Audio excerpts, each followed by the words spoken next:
আমরা আবার বোর্ডের দিকে তাকাই। 9 নম্বরের পরে 10 নম্বরে আসি।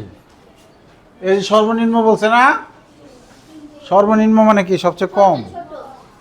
এই যে এটার সাথে তাহলে আমি 9 নম্বর করানোর সময় বলছিলাম গুরুত্বপূর্ণ কথা, সর্বনিম্ন, ন্যূনতম, কমপক্ষে, সবচেয়ে ছোট, এগুলো বললে কি লসাগু। লসাগু এই যে আমি ভুলে গেছি গুরুত্বপূর্ণ কথা। আর যদি বলে সর্বাধিক, সর্বোচ্চ, বৃহত্তম, এই ধরনের কথা থাকলে গসাগু। আমরা এইভাবে সহজে মনে রাখতে পারি। হ্যাঁ, আরো কবে মনে রাখতে পারি? আচ্ছা 9 দিয়ে ভাগ করব, 9 আর 12 দিয়ে ভাগ করব, তো বড় সংখ্যাকে তো আমরা সাধারণত ভাগ করি, তাহলে 9 এবং 12-র চেয়ে বড় আসবে লসাগু করলে। হ্যাঁ, ঠিক আছে। এত দ্বারা বিভাজ্য, দ্বারা 9 দ্বারা ভাগ করব, তাহলে সেটার ফল তো 9-এর চেয়ে বড় হবে, তাই না? তাহলে লসাগু। ঠিক আছে। আর এখানে হলো সর্বাধিক কতজন শিক্ষার্থীর মধ্যে 22টি আম, 66টি লিচু সমানভাবে ভাগ করে দেওয়া যাবে। তাহলে কি করতে হবে? এটা গসাগু। গসাগু, ঠিক আছে। তাহলে 10 নম্বর হোমওয়ার্ক, এটাও লসাগু। হ্যাঁ, ঠিক আছে। পঞ্চম শ্রেণীর 18 জন ছেলে ও 27 জন মেয়ের মধ্যে সমানভাবে ভাগ করে দেওয়ার জন্য সর্বনিম্ন কতটি চকলেট লাগবে? সমানভাবে ভাগ করে দিব চকলেট, তো চকলেট তো বেশি লাগবে, ঠিক আছে। 27 জন মেয়ে আছে, সমানভাবে ভাগ করে দিতে গেলে তো 27-এর বেশি লাগবে, কমপক্ষে 27টা লাগবে, তাই না? কিন্তু 27টা যদি চকলেট নেই, 18 জনকে কিভাবে দিব? একটা সমস্যা না? এর জন্য আমরা চলে যাচ্ছি এটা লসাগুতে। বুঝতে পেরেছ? হ্যাঁ। এখন আমরা 11 নম্বরটা আমরা করি। তাহলে 11 নম্বরে কি লিখবো বলো? 11 নম্বরে 22 ও 66 এর লসাগুই হবে সর্বাধিক আম ও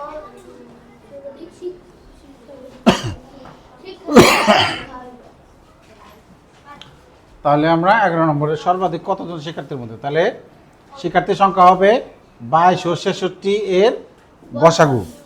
তাহলে আমরা লিখে ফেলি, কলম চালাই। শিক্ষার্থী সংখ্যা হবে 22। তোমরা খাতায় এ পাশ থেকে ও পাশে যত দূর ধরে লিখবে। হ্যাঁ, আমি নিচে নামছি, আমার ডানে জায়গা নাই, এর জন্য। শিক্ষার্থীর সংখ্যা হবে 22 ও 66 এর গসাগু। হ্যাঁ, তাহলে 22, 66। হ্যাঁ, তাহলে তোমরা এবার একটু চিন্তা করে কেউ জবাব দেওয়ার চেষ্টা করো, কত দিয়ে ভাগ করবো। গসাগুর বেলায় আমরা দুইটাকেই ভাগ করতে হবে, এমন একটা সংখ্যা দিতে হবে, তাই না? সবগুলোকে দিতে হবে ভাগ। গুড, লেনাকে ধন্যবাদ। যেহেতু দুইটাই জোর, তাহলে 2টা দিব। 2টা যদি ভাগ করি, হীরা বলো তো 22কে 2 দিয়ে ভাগ করলে কত হয়? 2 দিয়ে ভাগ করা, 22কে 2 দিয়ে ভাগ করা দুনিয়ার সহজ, এর চেয়ে সহজ কাজ নাই। পিছনে হিয়া বলো তো 22কে 2 দিয়ে ভাগ করলে কত হয়? দিয়া। আমি ছাড়ো। হ্যাঁ, আমার লক্ষ্য যারা পারে না তাদেরকে অ্যাক্টিভ করা। 2 দিয়ে ভাগ করা হলো অর্ধেক হবে। কি হবে? অর্ধেক হবে। তাহলে না দিয়া বলো তো 22-এর অর্ধেক কত? আগে 20কে অর্ধেক করো, 20কে অর্ধেক করলে কত হয়? 10।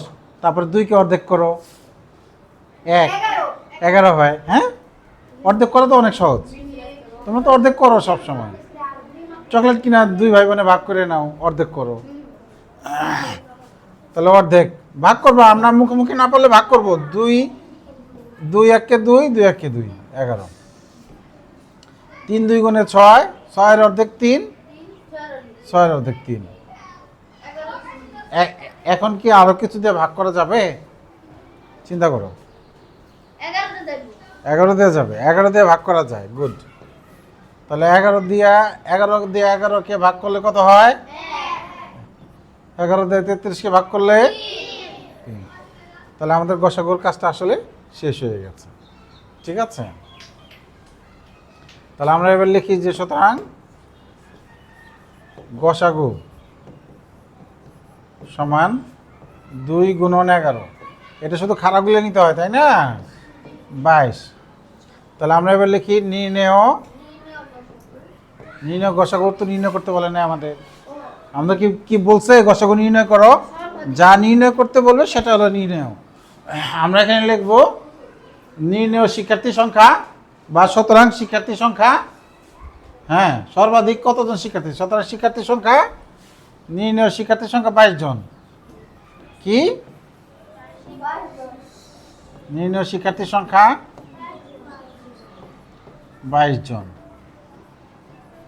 ওকে, নির্ণয় শিক্ষার্থী সংখ্যা কত? দেখো, আমি যদি 22 জন শিক্ষার্থীর মধ্যে 22টা আম 66টি লিচু সমভাগে ভাগ করে দিতে পারবো। একজনে একটা করে আম পাবে আর 3টা করে লিচু পাবে। বুঝতে পেরেছ? মজার বিষয়। আমি এটা কিভাবে বের করলাম? একজনে একটা করে আম পাবে, এই 22 দিয়া এই 22 দিয়া এই 22কে ভাগ, এই 22 দিয়া এই 66কে ভাগ দিলে আমাদের কি পাওয়া যাবে? কয়টা করে আম পেলো, কয়টা করে লিচু পেলো। হ্যাঁ, পরীক্ষা জিজ্ঞেস করে এরকম প্রায়, যে প্রত্যেকে কয়টি করে আম কয়টি করে লিচু পাবে। তখন আমরা লিখবো আম পাবে 22 ভাগ 22 সমান 1টি করে, লিচু পাবে 66 ভাগ 22 সমান 3টি করে। হ্যাঁ, তাহলে এটা বুঝতে কার কার সমস্যা?